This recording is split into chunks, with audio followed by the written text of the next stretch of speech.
4,000 ఫోన్లు ట్యాప్ అయినాయట. 40,000 ఫోన్లు ట్యాప్ అయినాయట.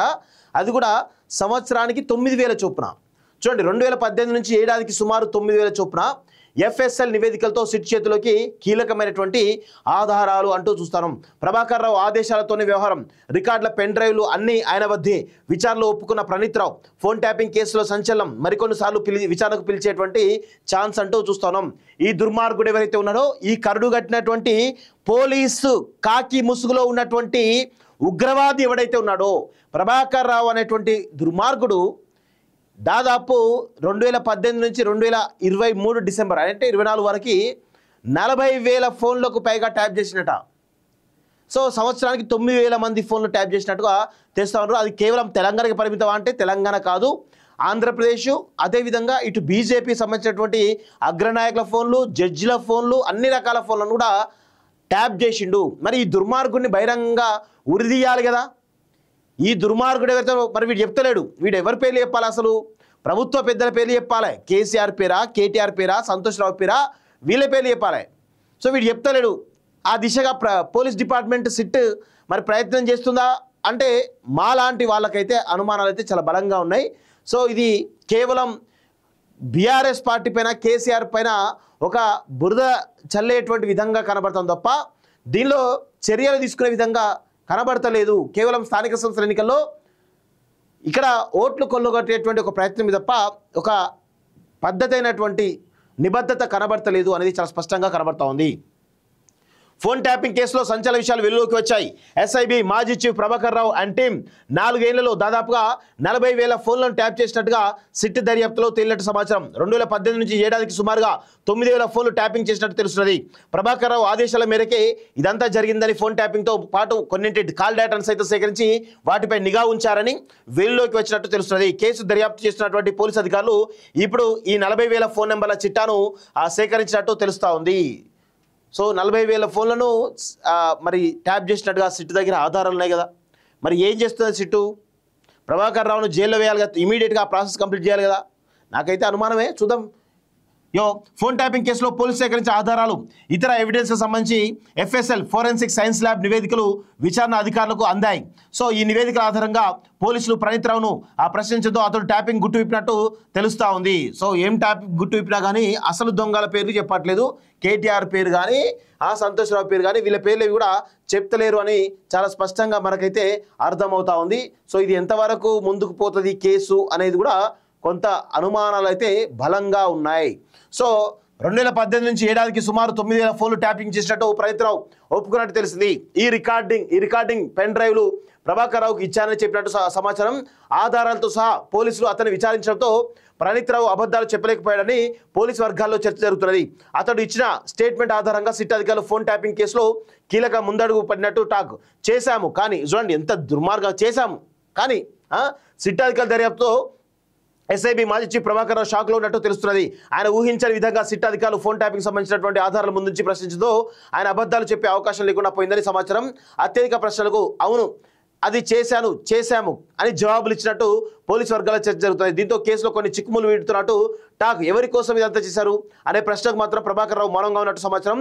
దీంతో భవిష్యత్తులో పలుమార్లు ప్రభాకర్ రావుతో పాటు ప్రణీత్ రావు పలువురు విచారించే అవకాశం ఉన్నట్టు తెలుస్తూ ఉంది. సో ఇక్కడ కొన్ని విషయాలు మనం గమనించాలి మిత్రులారా. ఇక్కడ చాలా విషయాలు కూడా తెలవాలి. ఎందుకంటే ఇప్పుడు ప్రణీత్ రావు టీం చాలా కీలకమైనటువంటి ఈ ఫోన్ ట్యాపింగ్లో చాలా కీలకమైనటువంటి టీం. ఈ ప్రణీత్ రావు ఆధ్వర్యంలో ఇక్కడ ఫోన్ ట్యాపింగ్ చేస్తారు. ఆ ఆదేశాలు ఎవరి నుంచి వస్తాయి? ప్రభాకర్ రావు నుంచి వస్తాయి. సో ప్రభాకర్ రావు ఎక్కడెక్కడ ఏమేమి ఉన్నాయని చెప్పేసి ఈయన ఇంటెలిజెన్స్ చీఫ్ కదా. సో ప్రభాకర్ రావు ఆదేశాలు ప్రణీత్ రావుకు పోతాయి. ఎవరెవరి ఫోన్లు ట్యాప్ చేయాలి, ఏ నెంబర్లు ట్యాప్ చేయాలని చెప్పేసి పోతాయి. సో ప్రభాకర్ రావుకి ఎక్కడి నుంచి వస్తుంది? సంతోష్ రావు నుంచి, అదేవిధంగా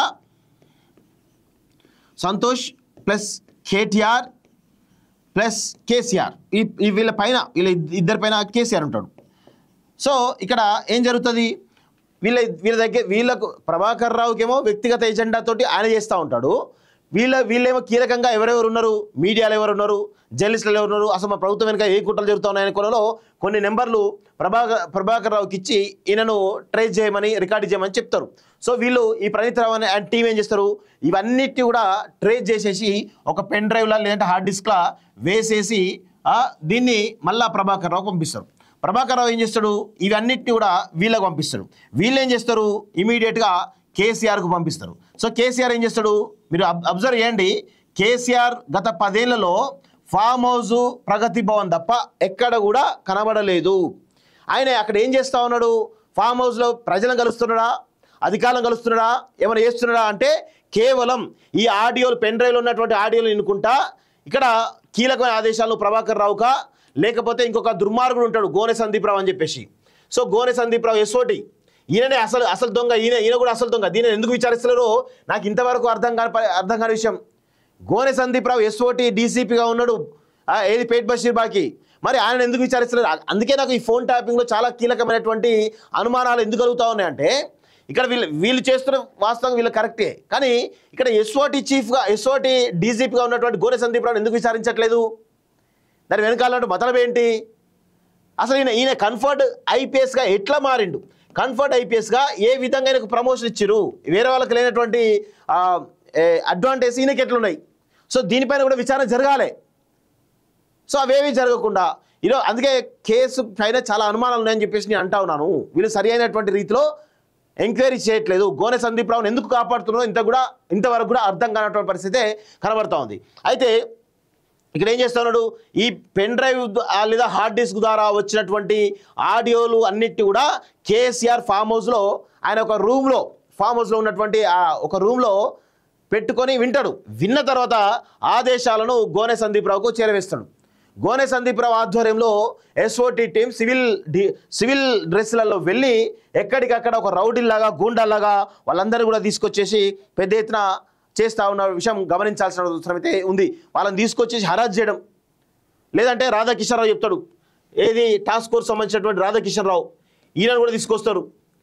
సో ఇట్లా వీళ్ళందరూ కూడా ఇన్వాల్వ్ అవుతారు అన్నట్టు, రాధాకిషన్ రావు, గోనె సందీప్ రావు. సో ఇక్కడ నేను ఏమంటున్నా, ప్రణీత్ రావును విచారిస్తూ ఉన్నారు, ప్రభాకర్ రావు విచారిస్తున్నారు, టాస్క్ ఫోర్స్ సంబంధించిన రాధాకిషన్ రావు విచారిస్తున్నారు, మరి ఎస్ఓటి సంబంధించిన డీసీపీ గోనె సందీప్ రావును ఎందుకు విచారిస్తలేరు అనేది కూడా ఇక్కడ చాలా కీలకమైన విషయాలు తెలియాల్సిన అవసరం అయితే ఉంది మిత్రులారా. సో ఇక్కడ అందరం అంటే ఇక్కడ చాలా అనుమానాలు కలుగుతూ ఉన్నాయి దీనిపైన. కేసీఆరే స్వయంగా కేసీఆర్, సంతోష్ రావు, కేటీఆర్ వీళ్ళ ద్వారానే ఈ ఫోన్ ట్యాపింగ్ జరిగింది అనేది వాస్తవం. సో దీన్ని ఈ ముగ్గురు పేర్లను రివీల్ చేస్తాడా ప్రభాకర్ రావు అంటే చేయకపోవడానికి అవకాశాలు ఎక్కువ ఉన్నాయి. ఎందుకంటే మన కేటీఆర్ అమెరికాకు వెళ్ళి ప్రభాకర్ రావుతో భేటీ అయ్యి దాదాపు కొన్ని వేల కోట్ల డీల్ జరిగే ఉంటుంది అనేది పలు అనుమానాలకు దారితీస్తూ ఉన్నట్టు చాలా స్పష్టంగా అర్థమవుతూ ఉంది. ఇదంతా కూడా గమనిస్తూ ఉంటే మీకు చాలా విషయాలు కూడా తెలియాల్సిన అవసరం అయితే ఉంది మిత్రులారా. దయచేసి ఈ రేవంత్ రెడ్డి ప్రభుత్వం కూడా ఈ కేసు పైన కేవలం రాజకీయ లబ్ధి కోసమే వాడుకుంటా ఉంది తప్ప ఎక్కడ కూడా ఒక సరి అయినటువంటి రీతిలో చర్యలు ఉంటాయా ఉండవా అనేటి అనుమానం కలుగుతుంది. ఎందుకంటే నిన్న కౌశిక్ రెడ్డి అరెస్ట్ అయ్యిండు, అది ఒక 50 లక్షలు డిమాండ్ చేసినటువంటి ఎక్స్టార్షన్ కేసు, చాలా ఫిట్ కేసు అది. సో ఆ కేసులో నిన్న ఆయనకి బెయిల్ రావడం జరిగింది. సో గతంలో రేవంత్ రెడ్డికి సంబంధించిన విషయం చూసినట్లయితే డ్రోన్ ఎగిరేసిండు ఫామ్ హౌస్ మీద అని చెప్పేసి ఆ రోజు అప్పుడు ఆ 2020-21 సమయంలో డ్రోన్కి సంబంధించినటువంటి కేసులో ఆయనకు సంబంధం లేకున్నా, అంటే ఆయన డ్రోన్ ఎగిరేలేదు, వేరే ఎవరో ఎగిరేసారు. ఆ కేసులో రేవంత్ రెడ్డి తీసుకుపోయి జైలుకు పంపించడం జరిగింది. దాదాపు 25 రోజులు ఉన్నాడు. మళ్ళీ ఎక్కడ పెట్టిరు? ఆ జైల్లో డార్క్ రూమ్లో పెట్టిరు. ఎవరికి కూడా కనీసం కలవకుండా చాలా పెద్ద ఎత్తున ఆయన ఇబ్బంది పెట్టిరు. అది రేవంత్ రెడ్డి గారికి తెలుసు. మరి ఎందుకు రేవంత్ రెడ్డి గారు ఇక ఇలాంటి అంత పెద్ద ఒక చిన్న కేసు పైనే మిమ్మల్ని దాదాపు 25 రోజుల పాటు మిమ్మల్ని జైల్లో వేసారు, ఒక డార్క్ రూమ్లో పెట్టి మిమ్మల్ని ఏ విధంగా హింసించిర్రో అది మాలాంటి వాళ్ళకి చాలామంది కూడా తెలుసు. మరి అసలు ఏ సంబంధం లేని కేసులోనే మీరు 25 రోజులు జైల్లో ఉన్నారు కదా. మరి ఇప్పుడు Kaushik Reddy extortion case, fit case, evidence పర్ఫెక్ట్గా ఉన్న కేసు, మరి దానిలో బెయిల్ ఎట్లా వచ్చింది కౌశిక్ రెడ్డికి అంటే ఇక్కడ పోలీస్ డిపార్ట్మెంట్ ఏదైతే ఉందో దీనిలో చాలా ఈ ఈ కేసులు పెట్టడంలో విఫలమవుతూ ఉంది. సరైనటువంటి సెక్షన్లు పెట్టకపోవడం వల్ల విఫలమవుతూ ఉంది. పోలీస్ డిపార్ట్మెంట్ సంబంధించినటువంటి ఒక SHO ఒక కేసును బుక్ చేసి లోపల పంపించాలంటే దానికి నాన్ బెయిలబులా లేకపోతే బెయిలబులా, నాన్ బెయిలబులా బెయిలబులా. సో ఇట్లా ఏదైనా సెక్షన్లు పెట్టి ఒక ఫస్ట్ FIR బుక్ చేసి పంపించడానికి ఆస్కారం అయితే ఉంటుంది. సో మరి ఇలాంటి పరిస్థితుల్లో పోలీసులు ఇంత మంచి ఫిట్ కేసును కౌశిక్ రెడ్డి విషయంలో ఎందుకు నీరుగార్చినట్టు? కౌశిక్ రెడ్డి విషయంలో ఎందుకు నీరుగార్చినట్టు? లీగల్ సిస్టమ్ స్ట్రాంగ్ ఉందా లేకపోతే వీళ్ళు వీక్ ఉన్నారా అంటే రెండు ఉన్నాయి. పోలీస్ డిపార్ట్మెంటు బీఆర్ఎస్ పైన చర్యలు తీసుకునేందుకు కొంత వెనకడుగు వేస్తుందా అనేటు అనుమానాలు కలుగుతూ ఉన్నాయి. ఇంకొక వైపు అటు బీఆర్ఎస్ సంబంధించిన లీగల్ సిస్టమ్ కూడా చాలా స్ట్రాంగ్గా ఉన్నట్టు తెలుస్తూ ఉంది. సో ఈ క్రమంలో ఇప్పుడు ఈ ఫోన్ ట్యాపింగ్ అంశం ముందు పోతుందా? ఇంత డైరెక్ట్గా దొరికిన కౌశిక్ రెడ్డినే ఒక్కరోజు కూడా జైల్లో ఉంచలేకపోతున్నారు అంటే మీరు ఫోన్ ట్యాపింగ్ అంశం కానీ కాళేశ్వరం అంశం కానీ లేకపోతే ఈ ఈవెన్ రేస్ కానీ ఇలాంటి స్కామ్ల విషయంలో మీరు ఎవరినన్నా ఒక్కరన్నా అరెస్ట్ చేయడానికి స్కోప్ ఉంటుందా అనే ఒకసారి గుర్తు చేసుకోండి. 100% వీళ్ళతోటి చేత కాదు, వీళ్ళకు పాలన చేత కావట్లేదు, వీళ్ళకు కనీసం వీళ్ళని ఏ విధంగా వాళ్ళు చేసినట్టు గత 10 ఏళ్ల కాలంలో చేసినటువంటి అవినీతి తప్పులు అక్రమాలు అరాచకాలు ఏవైతే ఉన్నాయో వాటిల్లో కనీసమైనటువంటి చర్యలు తీసుకోవడం కూడా వీళ్లకు కనీసమైనటువంటి అది రావట్లేదు. ఆ పాలనలో మరి వీళ్లకు బ్యూరోక్రాట్ సహకరిస్తలేరా లేకపోతే పోలీస్ డిపార్ట్మెంట్ సహకరిస్తలేదా లేకపోతే ఇంకా ఇతరత్ర న్యాయ వ్యవస్థ సహకరిస్తలేదా మరి ఏమైనా అవి కూడా ఉండడానికి కూడా ఆస్కారం ఉంది. సో అందుకే మరి వీళ్ళకు పాలన అనేది చేత కావట్లేదని చాలా స్పష్టంగా మనకైతే అర్థమవుతుంది. చూద్దాం మరి ఎంతవరకు పోతుందో ఏందో చూడాల్సిన అవసరం అయితే ఉంది. విదేశాల్లో ఉన్నత విద్యను చదువుకోవాలని అనుకుంటున్నారా? అయితే వెంటనే ఫ్లైగ్రాడ్ ఓవర్సీస్ ఎడ్యుకేషన్ కన్సల్టెన్సీని సంప్రదించండి. మీ విదేశీ కలలను సాకారం చేసుకోండి. ఫ్లైగ్రాడ్